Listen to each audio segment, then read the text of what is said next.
le monde, c'est Justine et aujourd'hui on se retrouve pour une vidéo crash test underpainting. C'est une technique pour le teint. Écoutez, on va voir si ça va bien se passer. En tout cas, si j'en suis là, c'est que ça s'est passé pas trop mal, donc je vous invite à regarder la vidéo.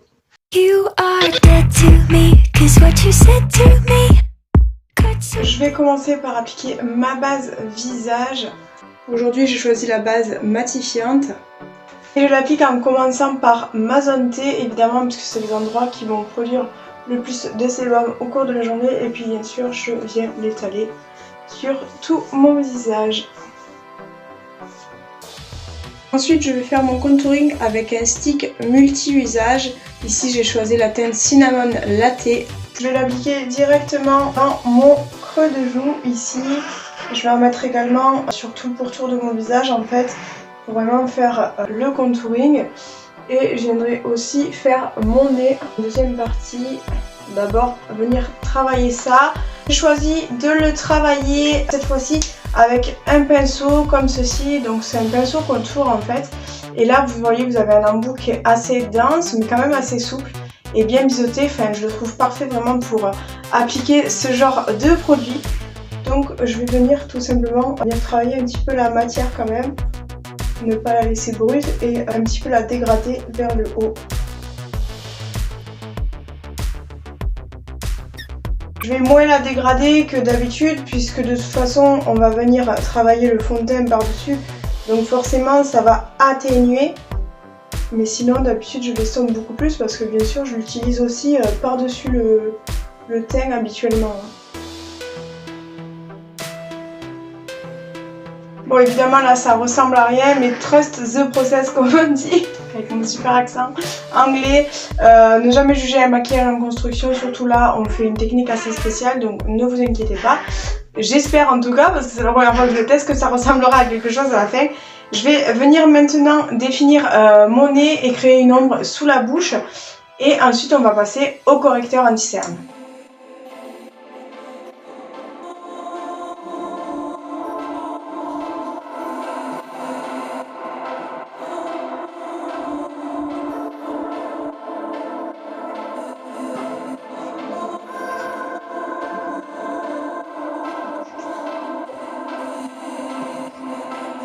Ensuite, je vais passer à mon anti-cerne. Celui-ci, c'est la teinte Marquisette. Donc, je vais l'appliquer sur toutes mes zones habituelles, sous l'œil. Je vais en mettre aussi sur ma zone T, sur les endroits que je veux illuminer. Là, j'hésite pas à vraiment en mettre la quantité parce que, comme je vous le disais, on va mettre le fond de teint par-dessus. Donc, il faut vraiment que ce soit bien visible.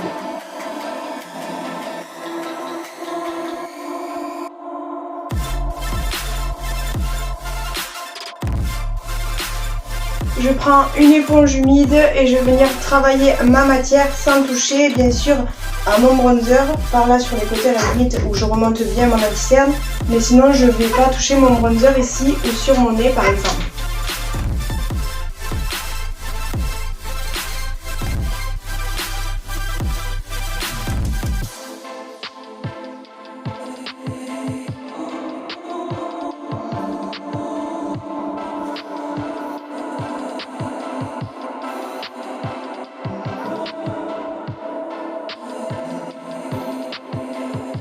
Je poursuis avec le blush et pour ça je vais prendre aussi un stick multi-usage, cette fois-ci en teinte fraîche orchide.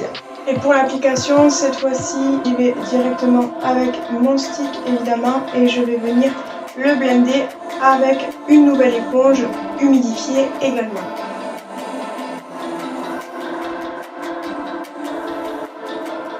Voilà, comme vous voyez, j'hésite pas sur la quantité, évidemment, vu qu'on va le recouvrir. Je ne viens pas à recouvrir mon bronzer et je ne vais pas trop dans mon correcteur non plus. Il faut que chaque matière ait sa place.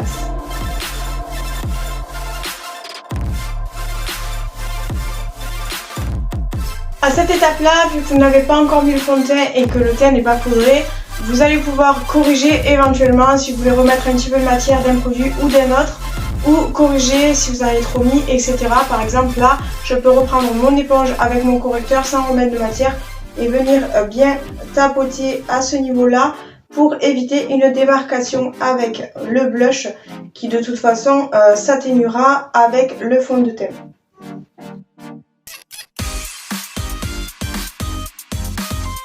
Et donc maintenant, on va pouvoir passer à l'application du fond de teint. Pour le fond de teint, j'ai choisi une formule liquide qui a une couvrance modulable. Attention à ne pas prendre une formule poudre ou une couvrance trop haute qui ne matchera pas avec cette technique. Je vais d'abord commencer l'application par mes zones les plus claires pour ensuite aller vers mes zones les plus foncées pour pas tacher mon éponge et ensuite tout mélanger les matières. Donc on va y aller au fur et à mesure.